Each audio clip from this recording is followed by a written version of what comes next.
Hi everybody, it's Marcy, and I'm here today. I'm going to start working on several little journals, and I'm using this one that I had made as my inspiration.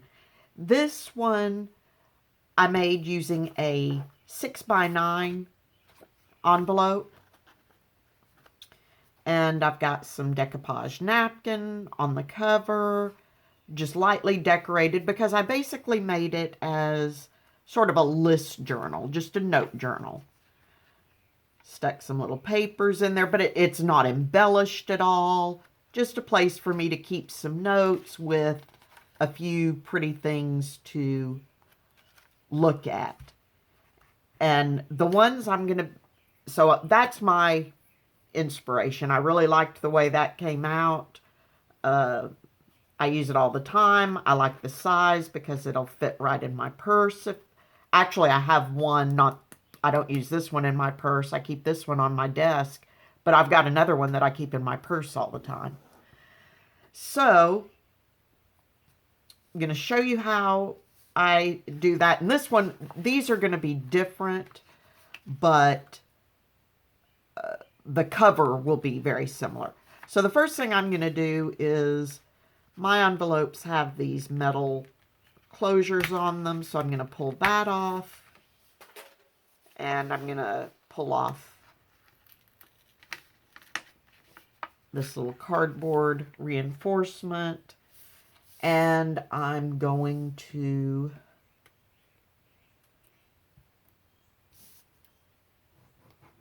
close my flap.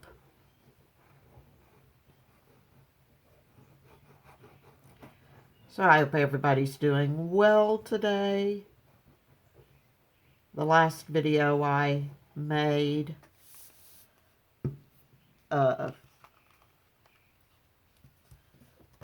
not sure what order it will air in, but I was in a foul mood. So I'm feeling much better now. I was in a foul mood and my creativity was blocked because of it. For whatever reason, I was not a happy camper. Okay. And like I said, I'm going to be making 5. I'm going to show you 1, and then I can do the rest off camera. The next thing I'm going to do is, I want to knock this color back. So I'm going to be pulling out my trusty gesso. If you don't have gesso, you can use white acrylic paint, or you can skip this altogether if you don't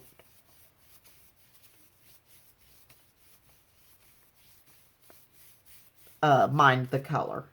But for these purposes, I don't want this color. I got gesso in my lid, so I'm using that up before I move on. And like I said, it doesn't have to be entirely covered. Just want to knock that back some.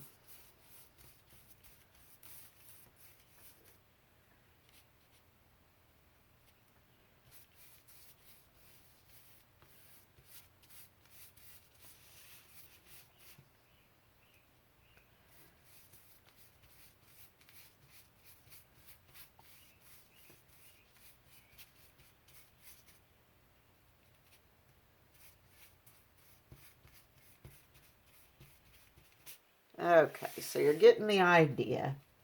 So what I'm going to do is I'm going to finish gessoing this side. I'll let it dry for a few minutes, and then I'll flip it over, and I'm going to gesso the other side. And I'm going to do that to all of my envelopes. And then, as soon as that's dry, I'll be back and we'll move on to the next step. Okay, I'm back, and now I've got some acrylic paints. My gesso is dry on both sides, And now I've got some paints, and just to let you know what I'm going to be doing. First, I'm going to use my acrylic paints to put sort of a background on here. Eventually, this one will be covered with this napkin. So, or part of this napkin. So the background isn't going to show tremendously, but especially behind the white, it will show. And I just want to give this journal a little extra definition. So I've got some coordinating, what I think will be coordinating colors. And right now I'm using, I forget what, cadmium yellow and a little light buttermilk. And I'm just going over and letting those loosely mix.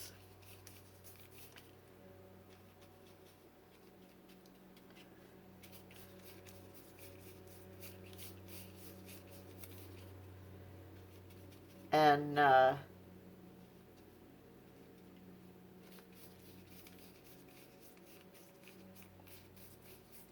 may actually speed through this part.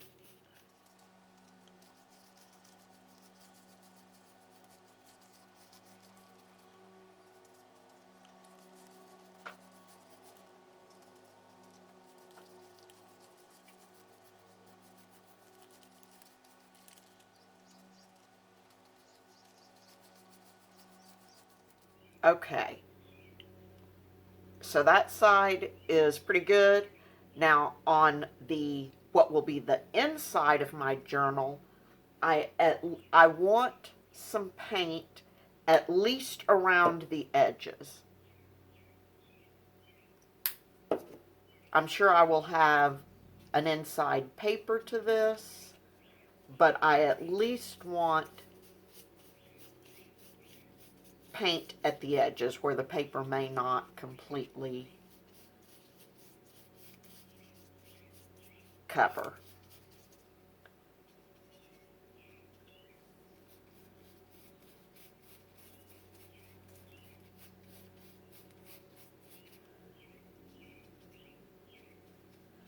I know this kind of cover takes a while, but I love doing it because I do love doing some mixed media stuff, so.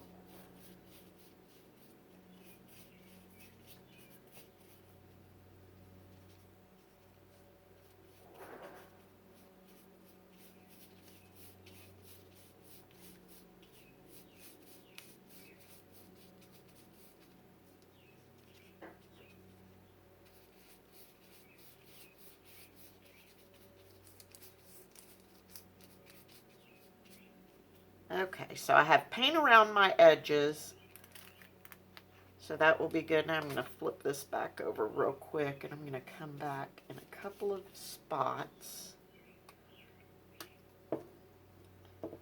I think, with just a hair shade more of the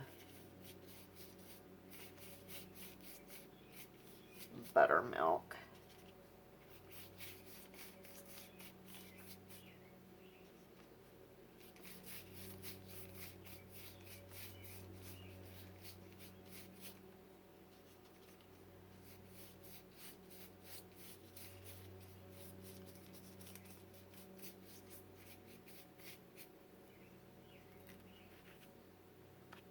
Okay, so now that's done, and the next thing I want to do, ideally I'd let this completely dry, but now I want to take, I think I'll use a little Irish moss.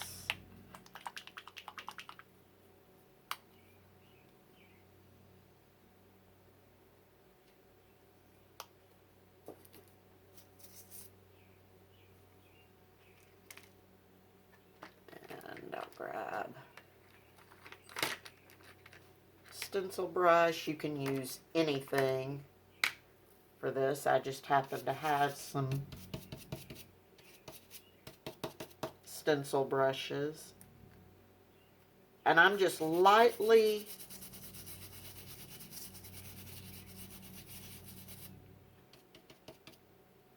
going to go over this in some spots.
Okay, so I need to dump my stencil in water. Okay, I have a bucket of water over there. And now I'm going to take some darker leaf green.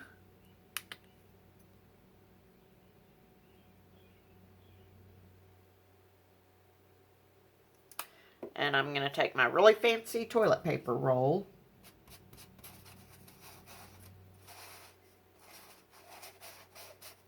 Swirl it around in my paint.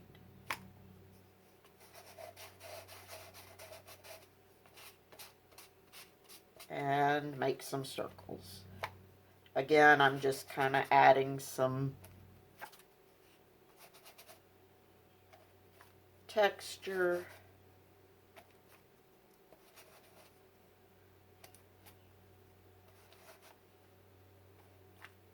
I don't know how much it actually adds to the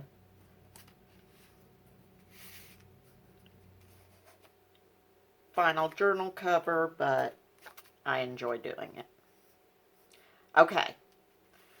Now, I'm going to let that dry completely, and then I'm going to flip it over and I'll add a little texture to the other side, but not as much, obviously, since it's just on the edges. So I'm going to let that completely dry, do the other side, and then I will be back. Okay, I'm back, and boy, did I botch it. I was thinking about, okay, my paint's dry. I'm ready to start putting the napkin on. So I start getting my stuff out. The next thing you know, I sit down. I've got my Mod Podge and water out. I've got my Mod Podge brush, and I put the napkin on before I even thought to turn the camera on. So now the front of my cover is covered with Mod Podge, and this is going to have to dry thoroughly. It's afternoon here, so I'll probably actually let it dry until tomorrow. So that's where I'm going to end this video. I'll do a second part to show you how I'm going to kind of put this journal together once my Mod Podge is dry. Now, just to let you know, once my Mod Podge is completely dry, I will be going through and using my nail files to sand the Mod Podge napkin. I do that for two reasons. Number one, it helps, I guess for lack of a better word, scuff the surface a little bit so that the Mod Podge doesn't get it quite as sticky. And two, it really kind of helps the napkin become, or at least look like it becomes one with the cover. So I will do that. I'll let it dry. I'll do the sanding, and then I'll be back for the next step. So that's it for now. Take care of yourself. Be healthy. Happy crafting. And I will talk to you soon. Bye-bye.